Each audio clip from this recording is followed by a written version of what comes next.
back to my channel. I am Britt, and if you haven't subscribed yet, you probably should because I talk about geeky things, and today we are going to talk about Beast Morphers for what is probably the last time. I know I said that last week, but this probably actually is the last time, except for throwing it in to the mix of other videos when I talk about different color Power Rangers or season finales or other kinds of things where I'm going to rank things now because I'm finished with it, so I can actually put it places and feel good about that.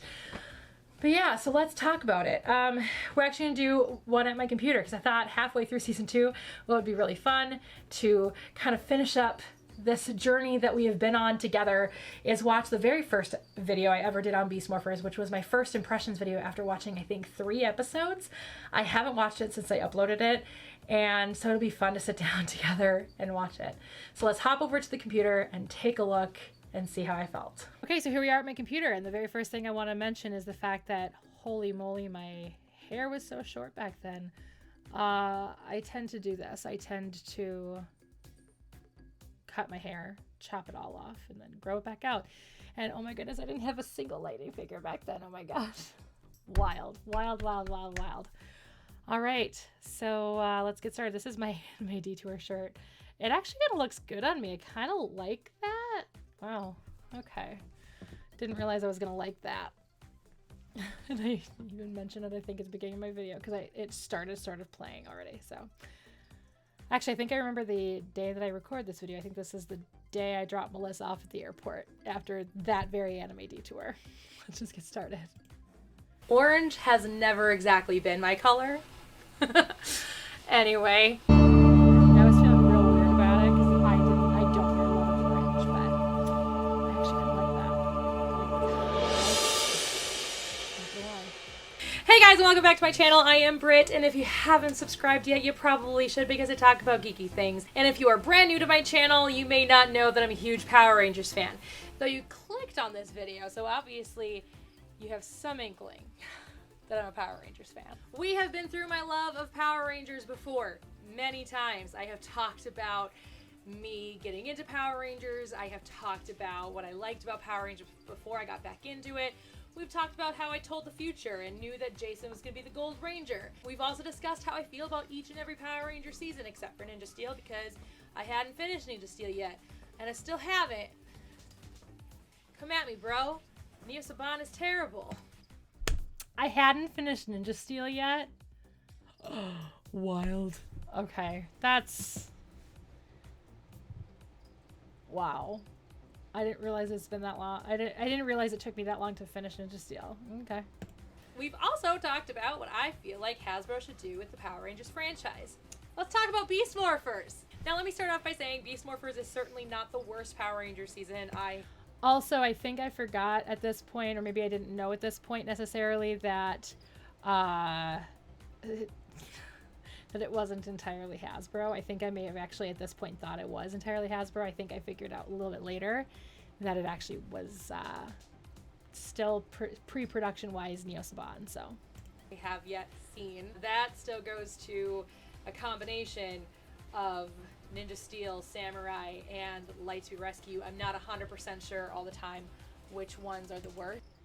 That has changed now that I've actually finished Lightspeed Rescue. It's still not high on my list, but it's certainly not the worst. No, Beast Morphers is actually pretty decent. It's a pretty solid season so far. We're only so far into it, but I figured today would be a great day to do a first impressions because as of recording this, I have only seen the first 4 episodes.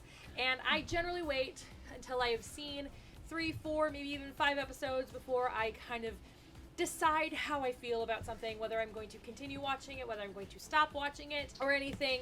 The only time I'll give something 4 or 5 episodes before I decide if I'm going to continue watching it is if I see potential and just waiting to see if it's going to provide potential. If I don't like it, I stop at 3.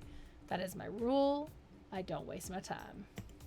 Like that, and actually feel like I can do a first impressions. And can we just discuss how long it takes for the theme song to actually occur? I mean, at least in the episode that aired on Saturday that I watched this morning, it was at least 5 minutes, 5.5 minutes into the episode. But the first... It drives me crazy. To this day, that is something that I really hated. That is something that I genuinely hate. Is it's like halfway through the damn episode before they finally show the, like, okay, here's the thing. There is such a thing as doing a teaser before the theme song. I do it in my video sometimes as this is, you know, but it should be short. It should be to some sort of inciting incident. It doesn't need to be the official inciting incident, but it needs to be somewhat of an inciting incident. Something that would be like, kind of give you a hook to get past this, the theme song, essentially. But yeah, no, it drives me crazy. It's like 8 minutes into the dang show and I hate it. First episode, it was like nearly the end of the episode. I just don't understand it. Anyway, that's not what this video is about. There are so many other things to discuss about Power Rangers Beast Morphers, so let's get into it. So if you guys are unfamiliar, Power Rangers Beast Morphers is actually used on a Sentai that we skipped during the Neo Saban era, and I don't know why we decided to do that when there are plenty of good seasons. She did her homework about the Sentai, did not do her homework about who did pre-production. Going forward, but I'm okay with it because the suits are kind of cool. So if you guys are not familiar, it is set in a time. Fun fact, when I first saw the suits, I did not think they were cool. I really thought they looked really terrible and I was not excited about it. And then after I saw the few episodes, I was like, oh, they're actually pretty kind of cool. Time where they have been able to harness morphing power. They've been able to harness the morphin grid. I'm not exactly sure where the science comes in on that.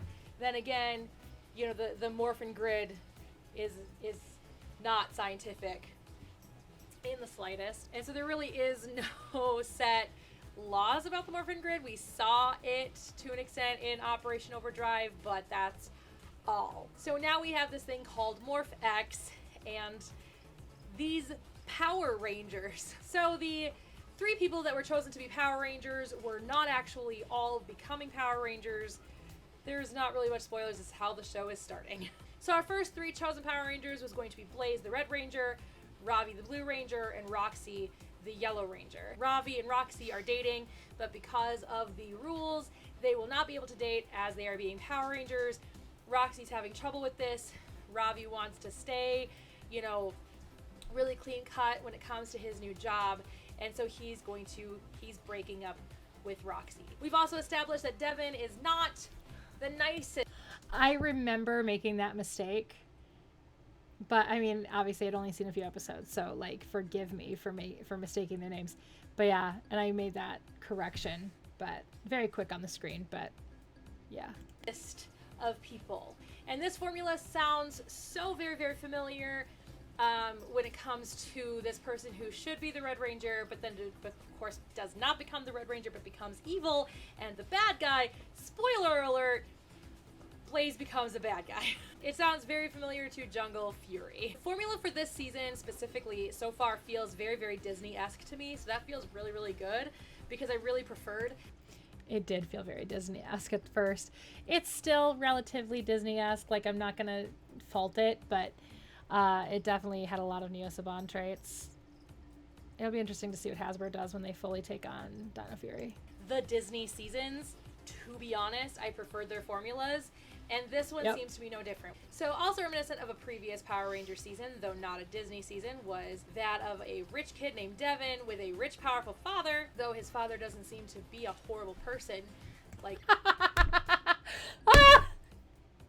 I loved throwing shade at Wes's dad. It's always one of my favorite things to do.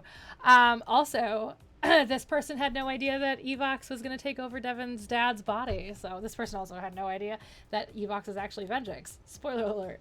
In Time Force, but either way. And somehow he decides to sneak in using his father's past that he took a picture of and sneaks into I forgot about that. And there you have it. We also have the laundry girl. She becomes important. Wink. What is this? When did I become terrible at making YouTube videos? It's the makeup. So the 3 Rangers Wait, what did I say? Took a picture of and sneaks into this Morphex place, and there you have it. We also have the laundry girl. She becomes important. Wink. What is this? When did I become terrible at making YouTube videos? It's the makeup. So the 3 Rangers are about to be turned into Power Rangers. Actually, it's probably the terrible glasses that I had on at the time. So those glasses, just fun, random fun story time. Those glasses were like a default pair of glasses that I just had to buy because they're the only ones that I didn't hate. But I was on very crappy eye insurance at the time, vision insurance at the time, and they are just regular plastic lenses where these are like anti-glare, and these ones are like the most expensive lenses that are not colored in a way, like they're not blue light glasses, they're not prescription sunglasses, those kinds of things. I did pay completely out of pocket for these though, because those ones broke. And so yeah, but fun fact, I hated those glasses, but they were the only ones that I didn't hate, and I didn't hate them enough, so I bought them with a really terrible vision insurance. I don't like that shape on my face. I like this shape on my face. When Evox, the bad guy, Or decides Jafar. to plant a virus into the Morphex technology and turns 2 of them. Or Jafar. Yeah, I remember thinking that when I first saw Evox as the snake. I remember thinking, oh, that looks like Jafar when he turns into the cobra. Or Jafar. Forgot I did that. That's beautiful. Into evil avatars. Blaze and Roxy become evil avatars of themselves. Their real selves I go forgot their into colors. a coma-like state. I'm so and used to Robbie their... becomes the Blue Power Ranger. Which then, of course, they need 2 more people. Well, who might those 2 people be? Could it be the rich kid and the laundry girl who become very important?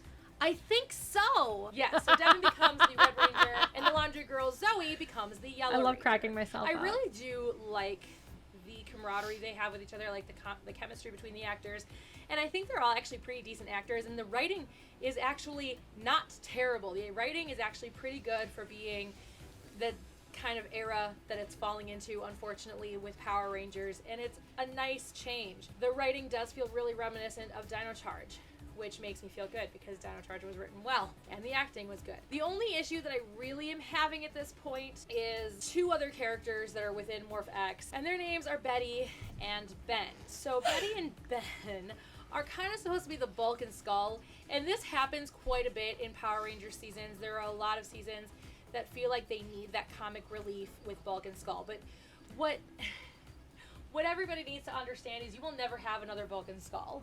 Unless you hire Paul Schreier and Jason Narvi again as Bulk and Skull, you will never truly have Bulk and Skull ever again.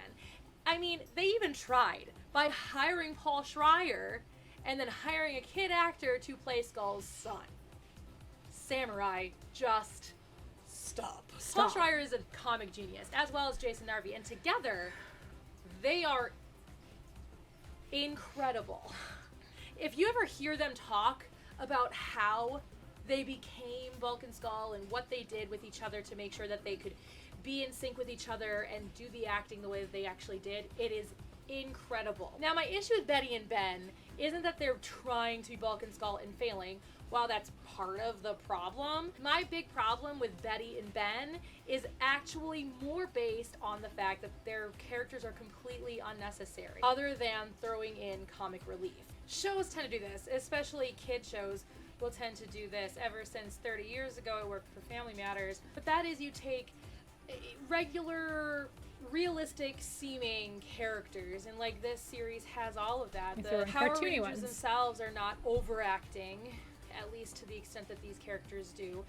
The people that... Oh, past Brit. You haven't gotten far enough with the actress for Zoe yet. Okay. ...that are serving as their mentors don't, maybe the villains are overacting a little bit, but not to the clowny extent. You take these regular seeming realistic characters and then you put in these really weird cartoony characters. It doesn't really work. It worked for Family Matters and it has worked for some other shows in the past for television and for movies and things like that. But in all reality, this formula just doesn't work. And the reason why the formula works for something like Family Matters or other shows that have very normal seeming characters and then a cartoony character thrown in is because the cartoony character is looked at as a nuisance or is looked at as an issue. So like there's like, it's almost like that character is throwing off the groove of the rest of the characters. And so that's why it worked. In Beast Morphers, what I'm kind of discussing here, and it never did change, except for when Dr. K was there, which was they all were just kind of like, oh, Ben and Betty. Like, it was not, oh my God, Ben and Betty, oh, they drive me crazy. You know, it wasn't like that. It was definitely just like they found amusement in Ben and Betty as well, which is why it doesn't necessarily work, why the formula doesn't work, because the formula was not done properly. And so that being said, that's why I don't love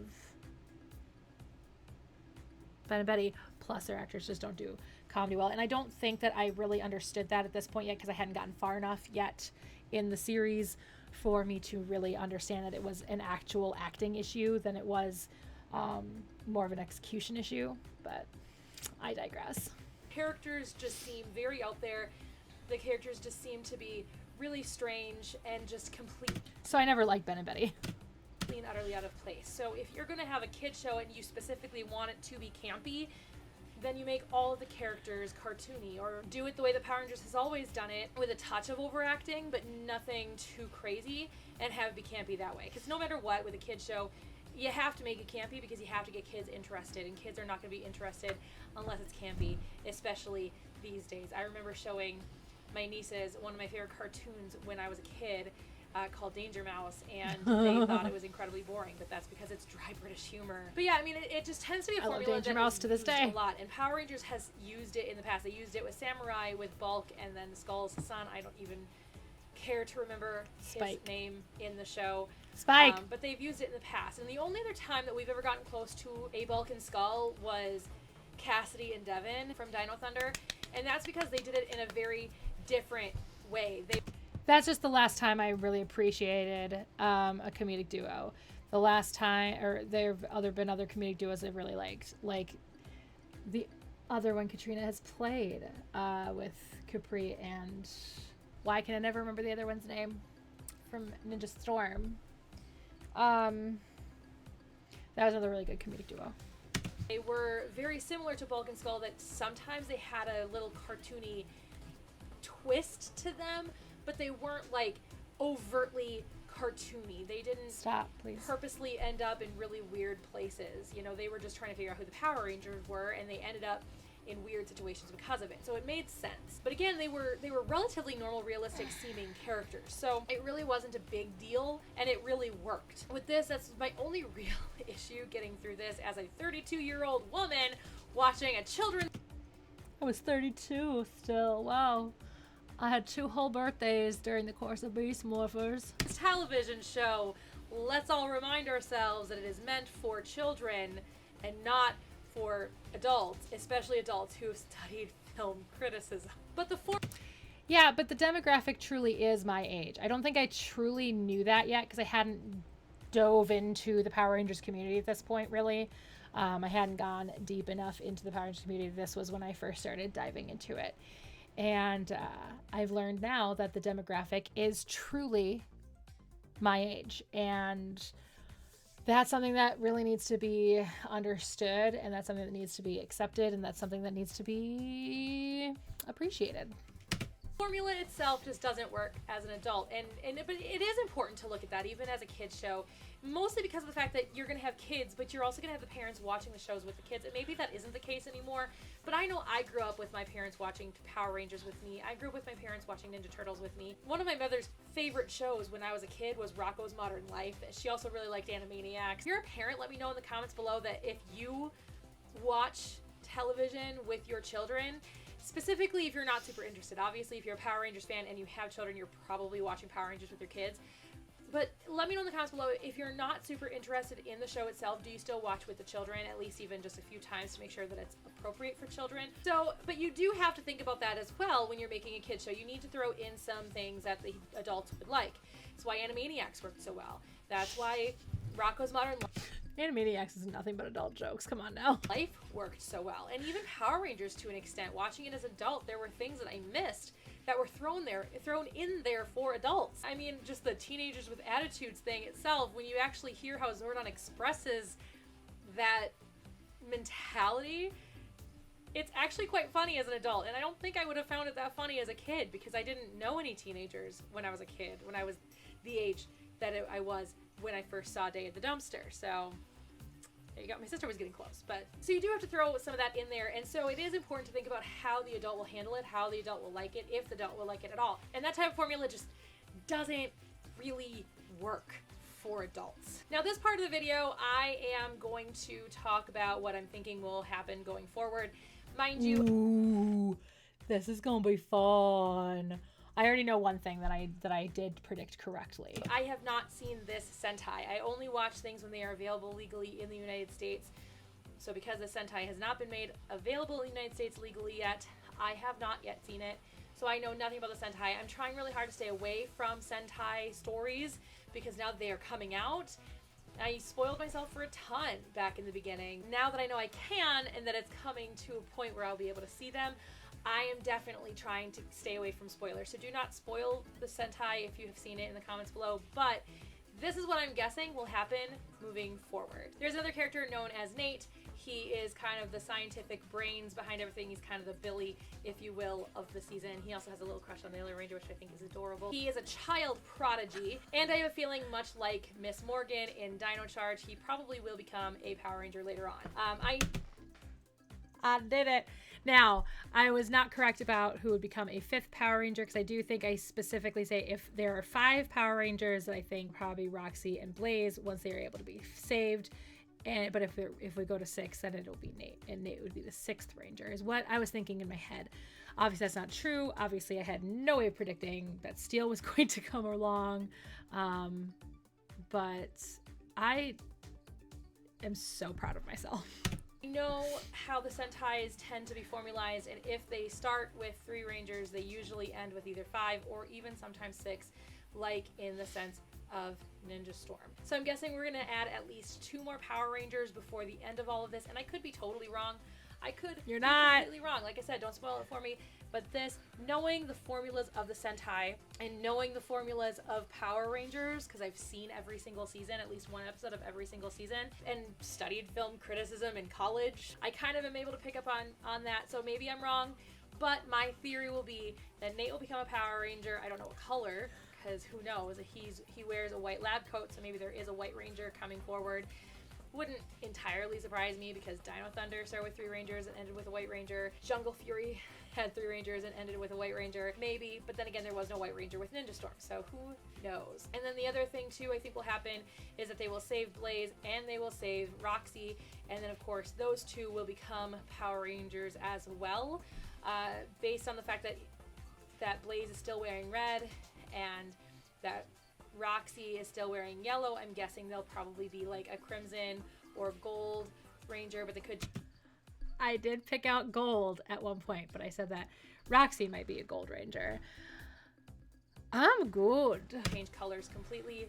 Who knows? Because they were originally meant to be the Red Ranger and Yellow Ranger, so that might be why they're wearing those colors right now. So that would be my guess. So my guess is that those 2 will be saved and become Power Rangers as well. So I'm thinking this season will probably end with 6 total Power Rangers, being the red, blue, and yellow Rangers we currently have, followed by Nate and the 2 evil avatars who will be saved and their bodies will be awoken, and they will also become Power Rangers. Those are my theories. If I'm completely wrong, which people can tell if I'm completely wrong already if they've seen the Sentai and know how many Rangers end in this season, and maybe they just stick with 3. It'd be unlikely because I think that is really definitely a formula that the Super Sentai definitely follows. Who knows? I could be totally wrong. But that is what I'm thinking about the future of Beast Morphers, and I'm excited to see where this season goes. Like I said, it's a pretty decent season. It's actually pretty solid. The writing's pretty good. The acting is actually really good. It's really reminiscent of Dino Charge in ways. It's really reminiscent of Disney seasons in ways, and it's also really reminiscent of some of my favorite Saban seasons also. I do have some issues with it, mostly involving just those 2 comic reliefs, which I think was a mistake. God, if I ran Power Rangers, it would look like a very different show. It would actually be more reminiscent of Disney seasons, a lot darker, a lot grimmer. Yeah, the actors would still have true. Darker, deeper storylines, which I would really love to see happen in the future, as we talked about already. It was great to see Kelson in another role. He's kind of the John Ratzenberger of Power Rangers, or what John Ratzenberger is to Pixar. He is now, since it moved to New Zealand, to the Power Rangers franchise, and it's always good to hear that wonderful voice. You know, sometimes he's voiceover, sometimes he's not, and sometimes they put him in huge amounts of prosthetics. But it's always good to hear Kelson's voice, and I'm very happy that he has yet another role. I don't care what happens in the future. Please, Power Rangers, just keep giving Kelson roles. Oh, please keep giving Kelson roles. I think he does such a great job, and I would love to meet him one day and just tell him how much of a fan I am of him, specifically Phineas, because Phineas is still my favorite character he's ever played. But I digress. Mystic Force is just so good, guys. Let me know what you guys think of Beast Morphers down in the comments below. What do you guys think of my predictions? Again, without spoiling anything, please do not spoil anything about the Sentai. The colors of Power Rangers, or how many Power Rangers end. I found out with the Sentai for Dino Charge only just because it was going to be the biggest Power Ranger season ever, and I knew that before even going in, so I kind of spoiled myself. I watched a few clips and whatnot of that Sentai, but it's fine. It's fine. Anyway, let me know in the comments below what you guys think of Beast Morphers, and if you guys haven't subscribed yet, like I said, you probably should, because I talk about geeky things like this all the time. Stay tuned. Some pretty fun and exciting news is coming about a new project that I'm working on, top secret project I'm working on, and I'm very excited to share that with you guys eventually. Get hyped, you guys. Get hyped. The project was canceled. If you guys want to be the first to know that I am uploading a new video, hit that bell, because I don't say that often enough, and then you guys get notified that I upload a new video, and I try to premiere it so you guys know when big ones are coming. But yeah, that's it. I'm terrible at these outros. I'm actually really terrible at making YouTube videos. Why are you subscribed to me? I'll see you guys all next week. Bye. This is what my videos would look like if I used just natural light. Well, I do have a lamp on over there. All right, so let's have a conversation about that. Because this is back when I did a blooper thing instead of what I do now. Anyway, So the only predictions that I really had were kind of who I thought were going to become Power Rangers. Obviously, Blaze and Roxy did not become Power Rangers. But I was dead on with Nate, and I did say that there was going to be a Gold Ranger. So that was pretty impressive, if I do say so myself. Yeah, so that's interesting. So obviously a lot of things didn't change. I still feel like it's a pretty solid season. I feel like the writing isn't terrible. I feel like the acting is pretty good. And I still hate Ben and Betty. So a lot of things did not change over the course of Beast Morphers. I had a pretty good handle on it, I feel like, right away at the beginning. So there's that. So you guys have it. That's what I thought about Power Rangers Beast Morphers when it first aired.